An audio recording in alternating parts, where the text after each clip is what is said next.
We usually picture monsters as creatures lurking in the dark, but the most dangerous ones don't hide in alleyways. They live in glass penthouses, wear custom-tailored suits, and operate out in plain sight. Ravi Prabhat's novel, Bloody Love, pulls back the curtain on this exact profile. It explores the terrifyingly thin line between romantic passion and predatory lust. For Dhruv Singhania, wealth is more than a lifestyle. It is an engine of gravity. It creates a space where personal boundaries are constantly tested by financial leverage and social status. When power removes the friction of social consequences, the traditional dynamics of a relationship begin to shift. It raises the question of whether a genuine connection can survive in a vacuum where one side holds all the cards. Meet Dhruv Singhania. He is the sole heir to a massive real estate and mining empire. He spends his nights in 30-story glass towers, surrounded by people who laugh at his jokes just to stay in his orbit. For Dhruv, women are disposable commodities, and his synthetic, high-society life has left him entirely bored. He doesn't want another wealthy socialite who knows the rules of his game. He craves a challenge, something unpolished, something raw that hasn't been corrupted by his world yet. That target arrives in the form of Megha Gupta.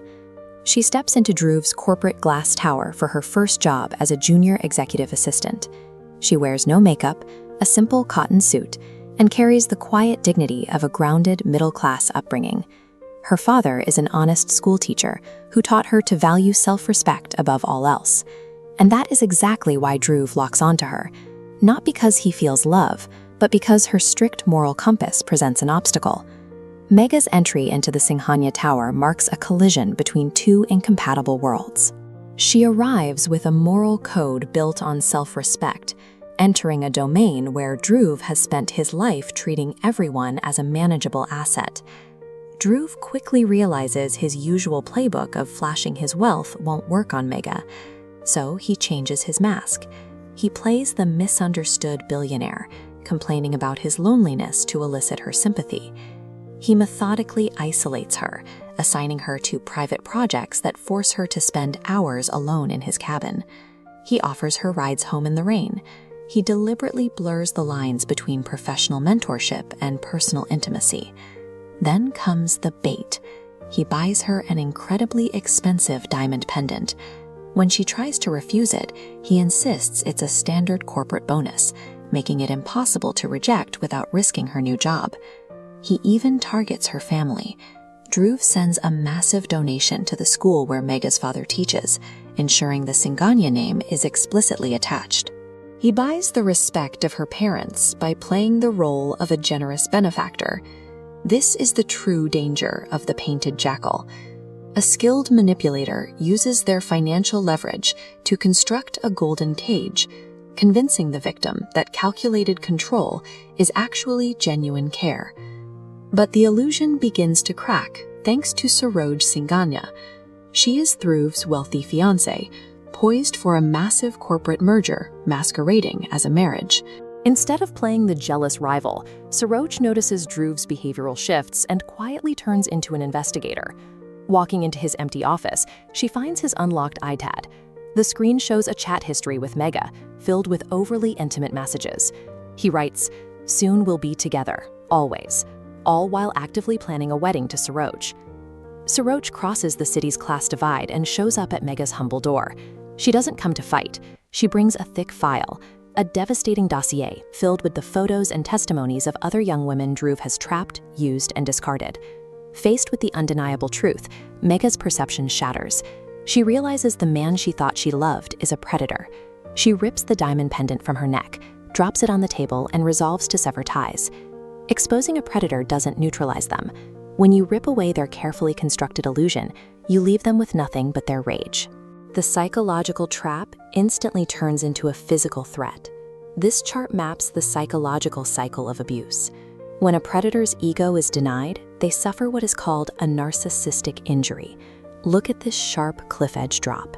They move instantly from the idealization phase straight into rage and devaluation.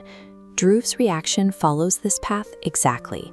When Megha stops answering his calls, the nice guy mask vanishes entirely. He drives his Mercedes straight into her quiet neighborhood, kicks open her front door, and physically twists her arm in her own living room. When her father threatens to call the police, Drew laughs in his face. He delivers a chilling reality check. The father's strict morals mean absolutely nothing against a billionaire who practically owns the local police force. Drew throws a gold chain onto the floor, explicitly stating it is her price tag. He promises to make her family's life a living hell if she isn't at her desk by morning, and speeds off into the dust. When a manipulator loses their psychological grip on a victim, they don't walk away. They immediately default to systemic intimidation and brute force. It is now the middle of the night. The Gupta family is frantically packing their bags in absolute silence. They are preparing to flee the city entirely, realizing that a lifetime of honesty and self-respect cannot shield them from billions of dollars. Suddenly, the screech of tires breaks the silence. Blinding headlights pierce through their front window. Dhruv has arrived in the dead of night to make good on his threat to burn their world down. Ravi Prabhat uses the structure of a thriller to expose the vulnerabilities of a society that often confuses aggressive possession with romantic devotion. It leaves us with a terrifying question. When the law, the police, and society all protect the monster at the door, what horrific actions must a desperate father take to save his daughter's life? Sometimes the scales of justice cannot be balanced inside a courtroom. Sometimes survival requires a different kind of toll. And that is exactly where the love in this story turns bloody.